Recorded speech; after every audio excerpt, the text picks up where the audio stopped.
Hello, Anashe, and today I would like to start giving advice on money spells. And I'm very good at money spells, it's one of my specialities.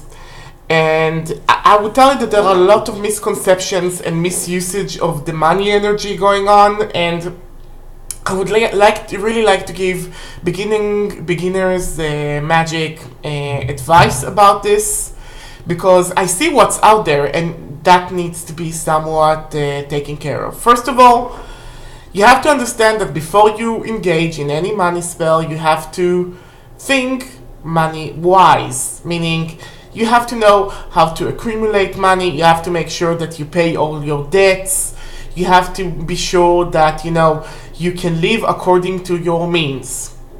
And you have to put some on the side. Why? And you can use magic to help you with do this. But if you don't put any money off the side, every money spell you will do will be an emergency, and it wouldn't create this regulated maintenance that would make sure that you will always have money in your pocket. So you have to start like this. First of all, okay, you have to understand that that poverty is a disease. It's a spiritual disease. And some people can be more victims than others.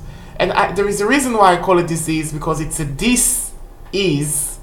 Quite frankly, it's a dis-ease. And also in Voodoo, we represent one as one of the illnesses that comes on earth with hunger and death and its other friends.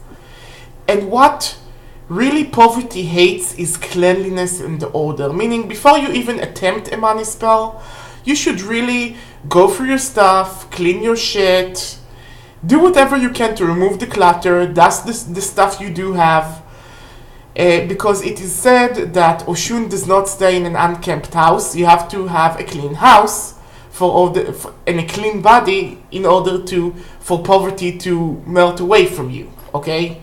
So you have to clean your house, you have to throw away the junk, you have to give away stuff you don't need. This is also an easy way to give an offering to the spirits. And start with a fresh start, with a new page. Now, after that, crunch them numbers. Go and see what your debts, if you have any, consists of. Okay? If you have any debts, then you start putting aside, and slowly but surely you pay off your debts. Okay?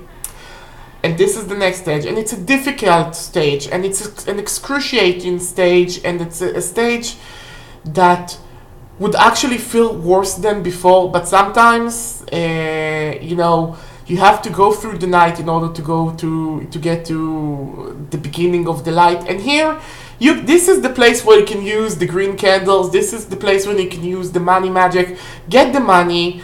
But don't get overexcited about this. Don't get the money and go splurge it on a new wardrobe or, pay your debts with that money. Make a basic summoning money spell or a fast money spell. There are plenty of them online to basically summon enough money to pay your debts.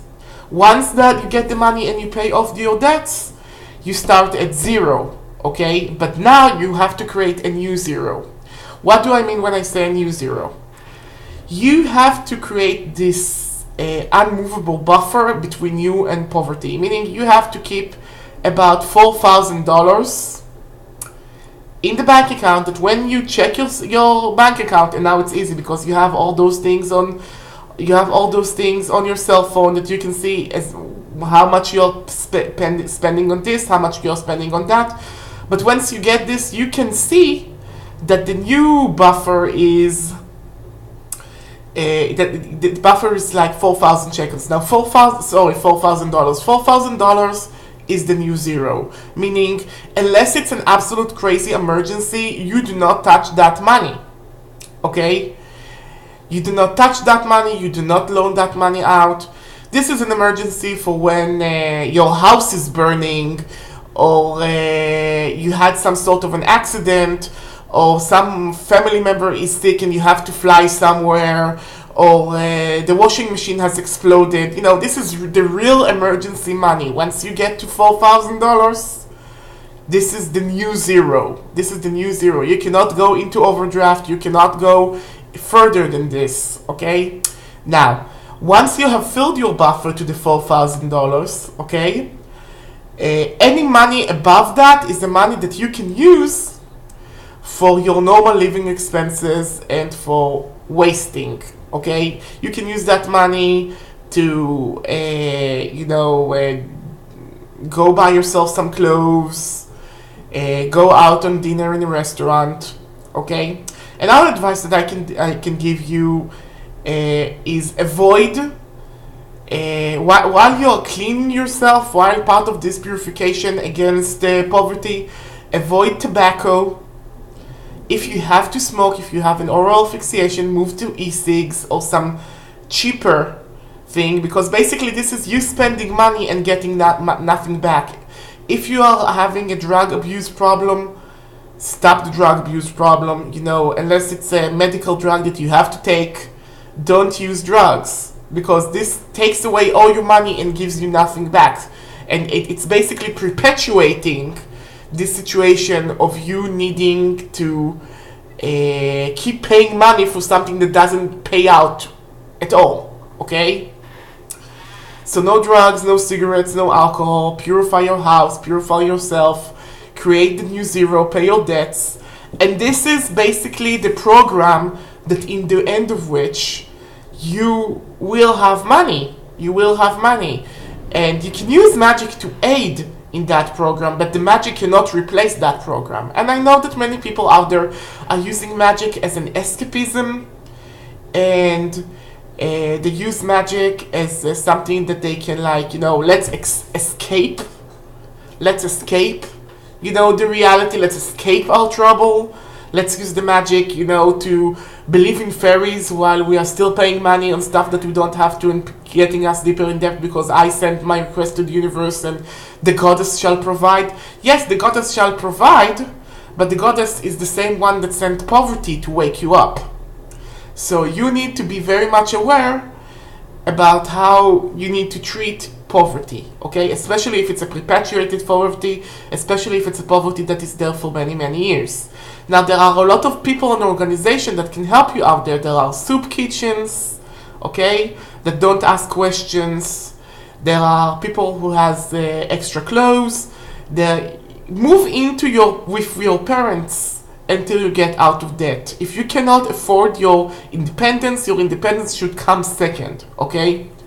Do what you need to do, but finish with your debt, accumulate money, get to the new zero, and then some, until you feel safe enough that you make enough revenue, then you can move out if you need to move out, okay?